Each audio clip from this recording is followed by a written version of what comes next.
போதைப் பொருள் என்ற மிகப்பெரிய நெட்வொர்க்கை அழிக்க மாநில அரசுகளும் மத்திய அரசும் இணைந்து செயல்படணும்னு முதல்வர் ஸ்டாலின் ஆலோசனை கூறியிருக்காரு. திருச்சியில மதிமுக பொதுச் செயலாளர் வைகோவுடைய சமத்துவ நடைப்பயணத்தை தொடக்கி வைத்து பேசிய முதல்வர் ஸ்டாலின், இளைஞர்களுடைய எதிர்காலத்தை சீரழிக்கும் போதைப் பொருளை ஒழிக்க அரசு தொடர்ந்து நடவடிக்கைகள் எடுத்து வர்றதா சொல்லியிருக்காரு. முழுமையா இல்ல அப்படின்னாலும் ஓரளவு பலன் கிடைச்சிருக்குன்னு குறிப்பிட்டிருக்காரு. போதை ஒழிப்புல கலைத்துறையை சேர்ந்தவர்கள் மிகுந்த விழிப்புணர்வோட இருக்கணும்னு கூறிய முதல்வர், போதை பழக்கத்துக்கு அடிமையானவர்கள் அதன் பாதிப்பை அறிந்து கொண்டு அதனை கைவிடணும்னு கூட இருக்கிறவங்க அவங்கள திருத்தணும்னு கேட்டுக்கொண்டிருக்காரு. நாட்டோட எல்லைக்குள்ள போதைப் பொருள் வர்றதையும் மாநிலம் விட்டு மாநிலம் கடத்தப்படுவதையும் ஒன்றிய அரசு கண்காணித்து தடுக்கணும்னு வலியுறுத்திய முதல்வர், போதைப் பொருள் ஒழிப்பு என்பது சமூகத்துடைய கூட்டு பொறுப்புன்னு கூறியிருக்காரு.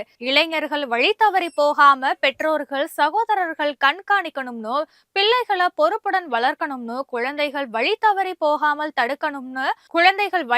போறதை தடுக்கணும் அப்படின்னா அவங்க கிட்ட கொஞ்ச நேரம் மனம் விட்டு பெற்றோர்கள் பேசணும்னு முதல்வர் அப்போது வேண்டுகோள் விடுத்திருக்காரு.